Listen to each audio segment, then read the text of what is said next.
안녕하세요. 한가람교회 성도 여러분. 오늘도 하나님 말씀 안에서 승리하는 하루가 되기를 소원합니다. 로마서 12장 9절에서 21절까지 말씀 함께 보도록 하겠습니다. 사랑에는 거짓이 없나니 악을 미워하고 선에 속하라. 형제를 사랑하여 서로 우애하고 존경하기를 서로 먼저 하며 부지런하여 게으르지 말고 열심을 품고 주를 섬기라.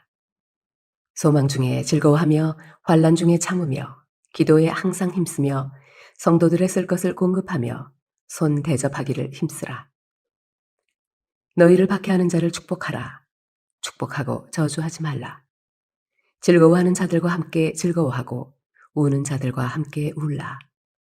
서로 마음을 같이하며 높은 데 마음을 두지 말고 도리어 낮은 데 처하며 스스로 지혜 있는 채 하지 말라. 아무에게도 악을 악으로 갚지 말고 모든 사람 앞에서 선한 일을 도모하라. 할 수 있거든 너희로서는 모든 사람과 더불어 화목하라. 내 사랑하는 자들아, 너희가 친히 원수를 갚지 말고 하나님의 진노하심에 맡기라. 기록되었으되 원수 갚는 것이 내게 있으니 내가 갚으리라고 주께서 말씀하시니라. 내 원수가 줄이거든 먹이고 목마르거든 마시게 하라. 그리하므로 내가 숯불을 그 머리에 쌓아 놓으리라. 악에게 지지 말고 선으로 악을 이기라. 바울이 12장 초반부에서 이제까지 하나님께서 우리에게 베풀어 주신 모든 긍휼과 자비하심으로 말미암아 우리가 거룩한 산제물로 살아야 한다라고 강조했습니다. 그리고 나서 이 거룩한 산제물로서 사는 방법을 앞에서는 교회의 은사를 가진 믿음 있는 자들의 삶을 이야기한 다음에 이제부터 9절에서부터 21절까지는 우리가 하나님께서 주신 그 사랑으로 말미암아 순전한 사랑을 어떻게 실현해 나갈 것인가, 성도들끼리 혹은 교회를 박해하는 자들과 살아가는 삶 속에서 거룩한 산 제물로서 살아가는 방법이 무엇인지를 이야기하고 있습니다. 먼저는 이 사랑에 대해서 정의하고 있습니다. 사랑에는 거짓이 없다라고 이야기하고 있는데요. 사실 사랑이라는 용어, 사랑이라는 단어는요, 수많은 표현으로 정의를 내릴 수 있습니다.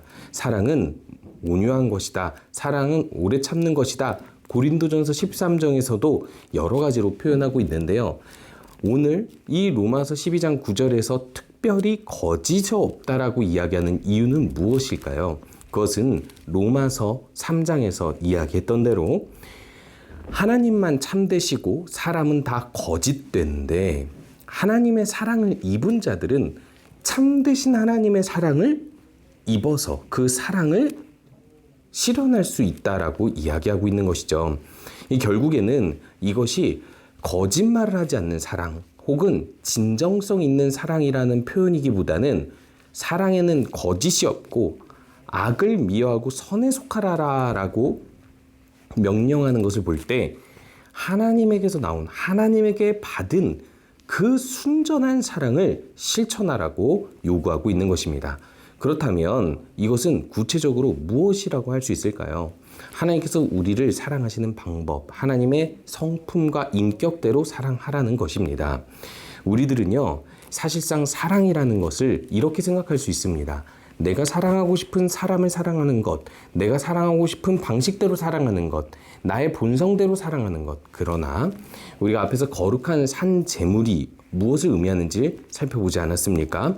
나의 본성을 거스르고 그리고 또 세상의 방식을 거슬러서 하나님께서 원하시는 대로 사랑하는 것이 바로 거룩한 산제물로서 사랑하는 것이라고 할 수 있는 것이죠.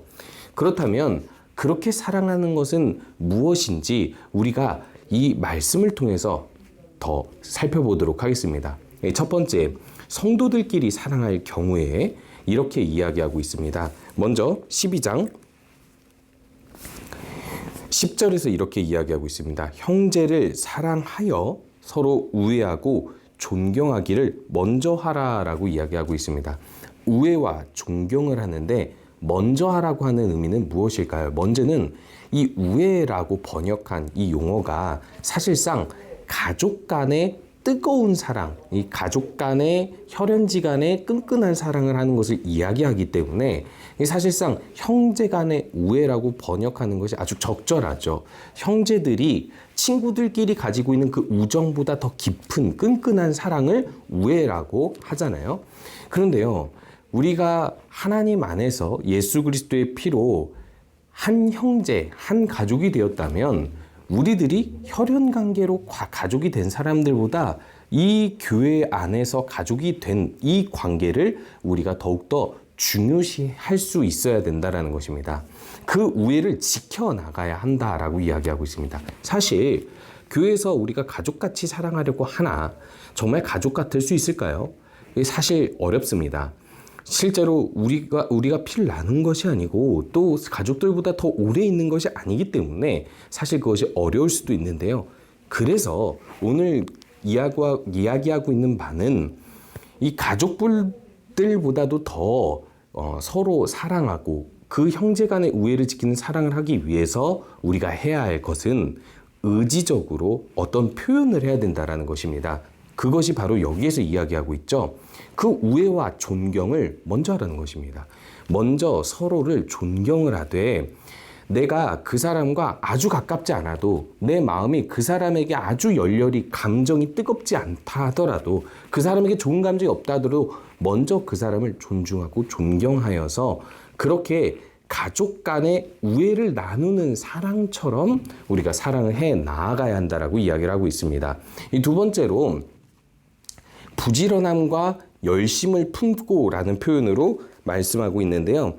왜 갑자기 부지런함으로 열심을 품으라고 이야기하고 있을까요? 11절에 보면은 부지런하여 게으르지 말고 열심을 품고 주를 섬기라라고 이야기하고 있는데 섬김의 영역에서 교회 안에서 하나님을 섬길 때 우리가 성도들을 섬기는 것을 이렇게 표현하고 있는 것입니다. 그래서 이 12절 13절에서는 구체적으로 이렇게 섬기라고 이야기하고 있는데요. 그렇다면 여기서 부지런함, 열심을 품는다 이 두 가지 단어에 한번 집중해 볼 필요가 있습니다. 여기서 말하는 부지런함은요.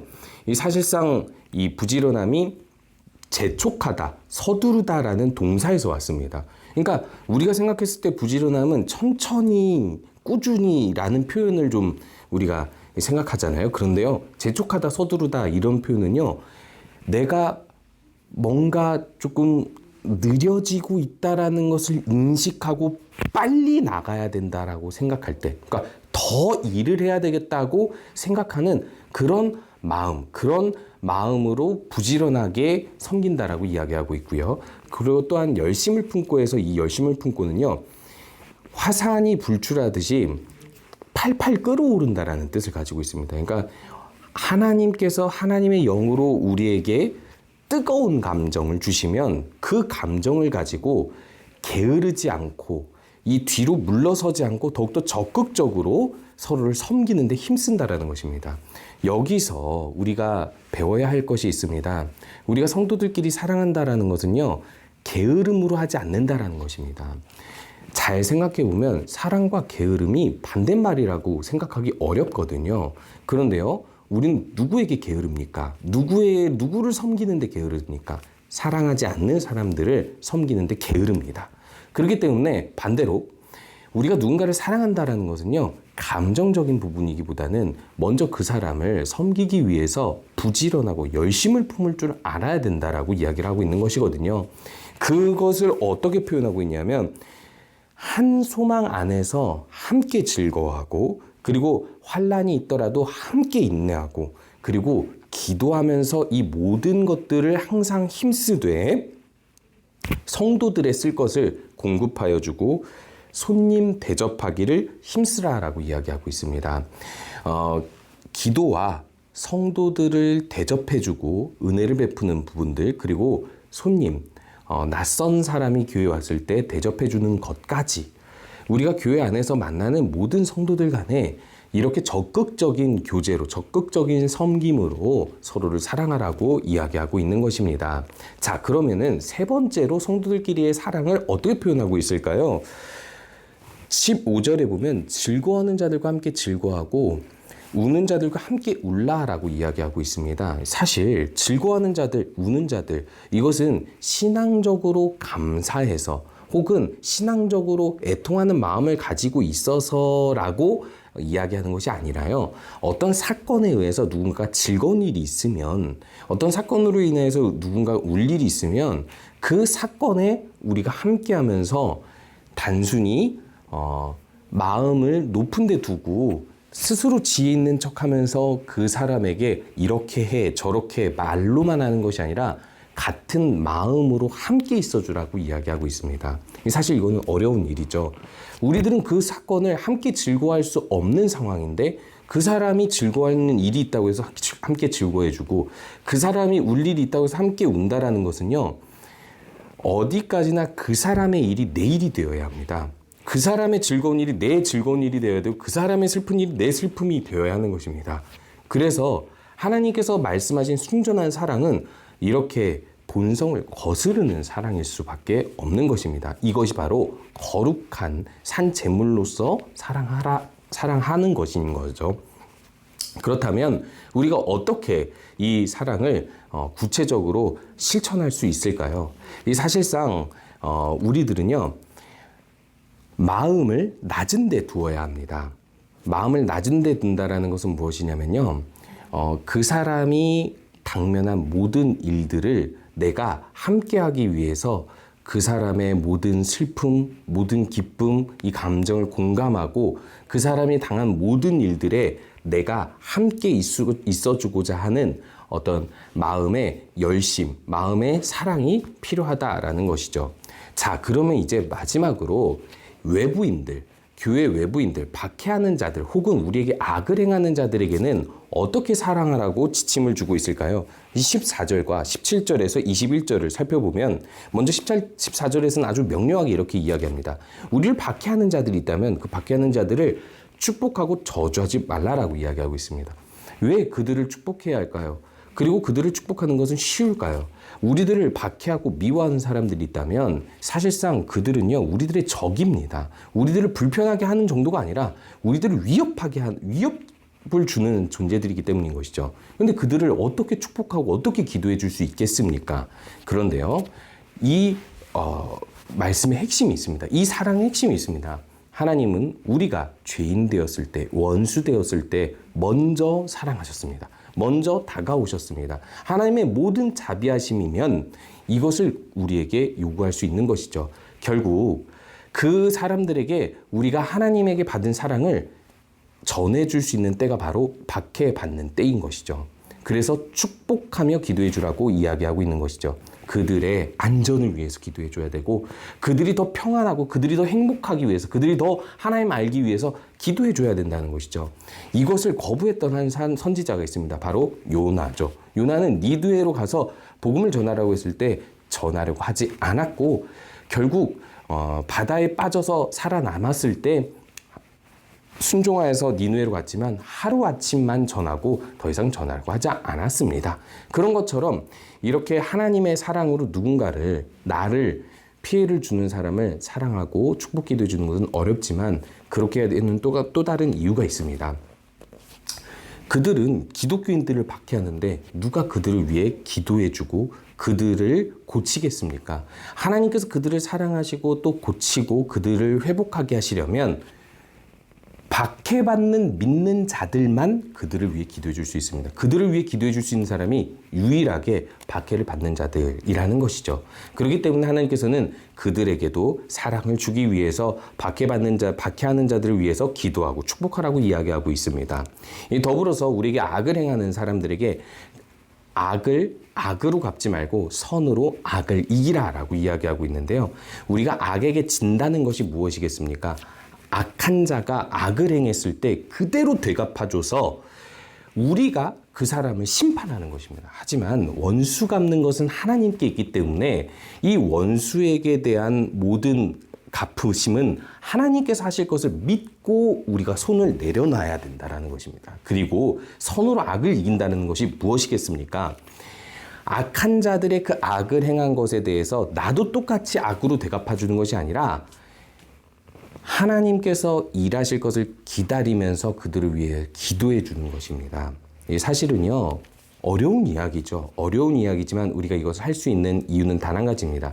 하나님만이 유일한 심판자이시며 우리의 유일한 구원자이시기 때문입니다. 우리를 구원하신 하나님이 우리에게 요구하시는 그 모든 자비하심을 요구하시는 것이 바로 이것이라면 우리가 하나님을 위해서 또 그들의 영혼을 위해서 기도해 줄 수 있고 사랑해 줄 수 있어야 하는 것이죠. 세상은요, 우리로 하여금 악에게 지기를 원합니다. 즉, 악한 자들의 악행과 똑같이 우리가 되갚아 주기를 원합니다. 하지만 하나님은 그것을 원하지 않습니다. 거룩한 사랑을 하기 위해서 우리가 어떤 악한 일을 당하였다 하더라도 악으로 되갚는 것이 아니라 선함으로 선을 행하여서 그들이 스스로 회개하고 하나님 품으로 돌아오게끔 기도하는 것. 이것이 바로 우리가 이 땅에서 하나님의 모든 자비하심으로 말미암아 거룩한 사랑을 이루어가는 방법이라는 것을 기억하시면서 오늘 하루도 사랑을 실천하시는 성도님들 되시기 바랍니다. 함께 기도하겠습니다. 악한 일을 당해도 선으로 악을 갚아 하나님 사랑을 보여줄 수 있는 우리들이 되게 하시옵소서. 또한 형제 사랑하기를 힘쓰게 하시며 특별히 손님을 잘 대접하는 성도들이 될 수 있도록 기도해 주시옵소서. 그리고 또한 T국의 하 선교사님의 화상치료가 주님의 보호 아래 잘 이루어져서 완치될 수 있도록 기도해 주시기 바랍니다. 기도하겠습니다.